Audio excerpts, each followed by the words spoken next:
Who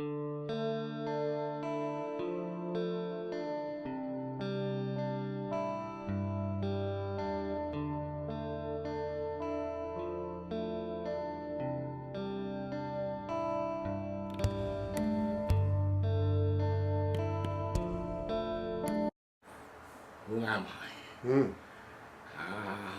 Well, my name is Arthur Wallace Lane III, but only my mother, or the second. I'm junior. My son's the third. The only time anybody ever called me Arthur or Wallace is when my mother, when she was pissed. I have always gone by Wally. Mm. Now, can you tell us a little bit about what you've done in your life? Well, I went to school like everybody else. I got through high school. I got into college, and I was taking speech. I wanted to be a radio announcer. And then I went out for my first interview, and the guy that got the job was a cowboy. It was a Western station. It was a cowboy singer that couldn't string two words together with and or in between them for the life of him. He couldn't get her done. And he got the job. And then I found out how much they were paying, and I found out I could make more money tending bars, so I became a bartender. And I was a bartender for the first half of my life, basically, I guess. First third. I hate to say that because I think I quit tending bar at 30-something. So you're 90 now. Not quite. I'm on my way to it. You mean I'm on the downhill side. You mean, in other words, about your working life? Yeah, my working life. I'll be 75 or 74 rather, November 1st. I'm a Scorpio, many times over, and I was born under the year of the dragon, a sign of the dragon. So does that explain your propensity towards fisticuffs? No, that's because I was small, and in the first grade, my mother sent me to school, the first day of school, because it was warm still in Clarkston, Washington, and she sent me to school in short pants. And I got chased home from school by the bully. And when I got home, my cousin, who lived next door, was 3 years older. He beat the crap out of me for running. And then my uncle came home, Uncle Red, and he was a fighter, and he gave me a spanking. And my dad came home and gave me a spanking. And the next day, he told my mother no more short pants. The next day I went to school. The bully showed up. I chased him home. I figured, he can't hurt me near as much as the rest of them. So, and I've been that way ever since. Bullies and I don't get along, and they're not happy to meet me usually. So you were a professional boxer for a while? I did some professional boxing, yes. Luckily, I had a hereditary retinal problem, and Dr. Henry, my ophthalmologist, asked me how much money I was going to make per fight, and I told him what the people that wanted to buy my contract were offering, and he said, fight every chance you get, because you'll be blind in a year in one eye or both. And so I think he meant it was a good chance. I think he did a little scare tactic there, but it turned out all right. I'm glad that I can still talk and think and see. And write and do poetry. Right. Though the fighting didn't stop there. Because of being a bartender and because of tending bar in not only Spokane, Washington, but back in Lewiston, Idaho, the land of cowboys and Indians and German wheat farmers that are all about 6'6" or over. You spend a lot of time practicing throwing guys out of bars. And at 5'6", and at that time about 150, 60 pounds, you got to be pretty fast on your feet. As my Uncle Red said, when they start to argue, hit them. So you had a very interesting, multifaceted career, but what brought you to poetry? I always liked poetry. I started out writing short stories in high school. I won some kind of an award. I can't even remember what it was. It was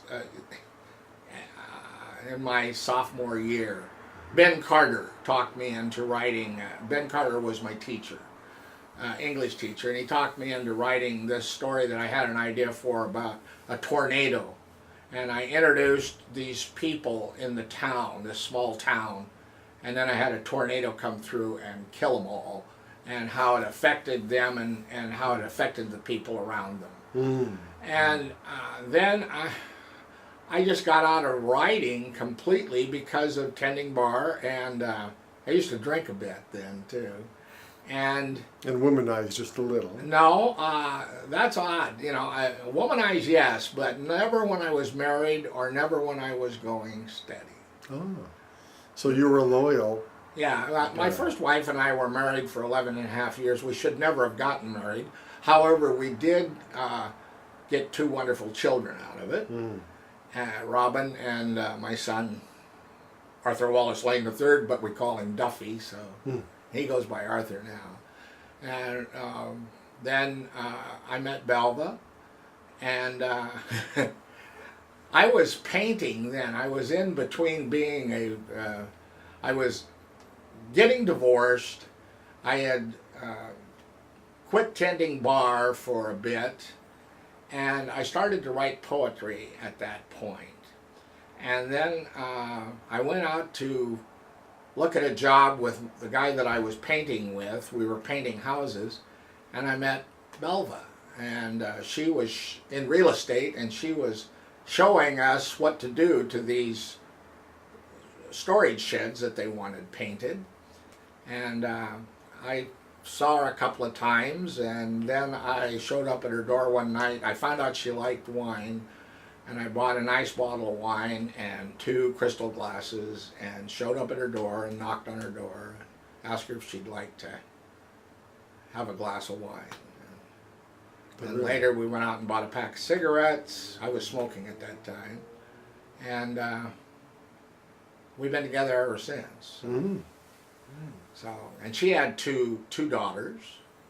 So we have a combined family of 1 son and 3 daughters.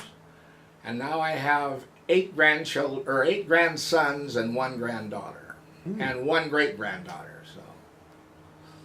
So, but anyway, you were asking me about a varied career. I tended bar. I've done everything in the bar and restaurant business, from washing pots and pans, dishwasher, scullery, if they want to call it that. And then I made salads, I did the veg prep, I did prep cooking, I went all the way up to sous chef, but never took an executive chef position. And I've been a busboy, a waiter, a maitre d', I've been a bar boy and a bartender and a bar manager, and I've owned the joint. So the only difference between the owner and the bar boy is the owner gets to wash the toilets. And then later, Belva and I went to Portland. Belva and I went to Portland. I was divorced. We got out of Clarkston. And I went to work for my friend Nick Story and ran his steel yards and sold steel in Portland, Oregon for a year. Then we moved to Seattle, and I sold what they were concrete forms out of Alaska off the North Slope. And I sold them to an outfit in Chicago. And the only way they'd take them is if I loaded them out and shipped them back to them. So I went in and sent semi after semi back to Chicago. So got those, and I made enough money. Nick paid me well enough that we paid for the move to get to Seattle. And in Portland, we had met a fellow named Ernie Carson, who was quite an old guy. He was a kind of a mobbed up guy, and he had been working on a project to put a new canal in across Nicaragua, using the big lake that's there and connecting it at both ends and making a new canal that would compete with the Panama. And we met Ernie, and Ernie got sick.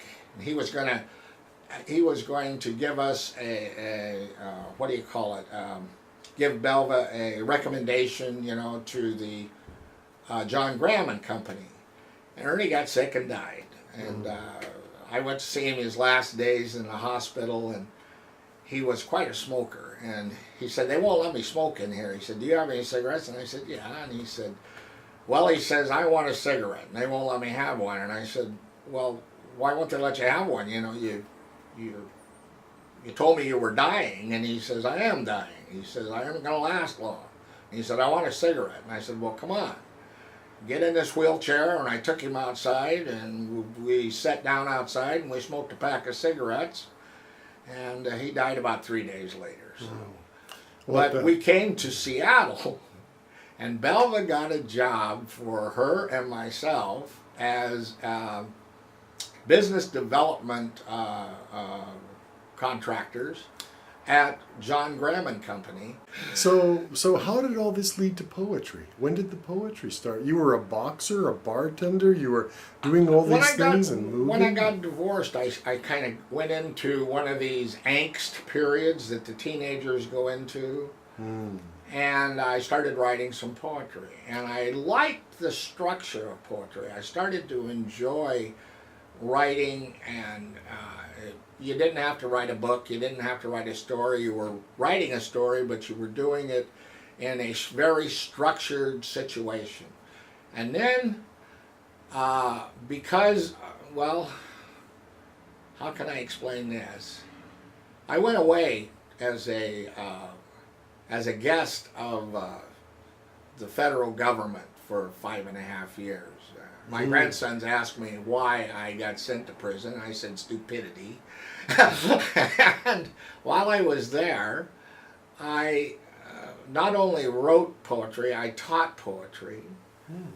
I remember having this class, and the first day of the class, these big black guys came in.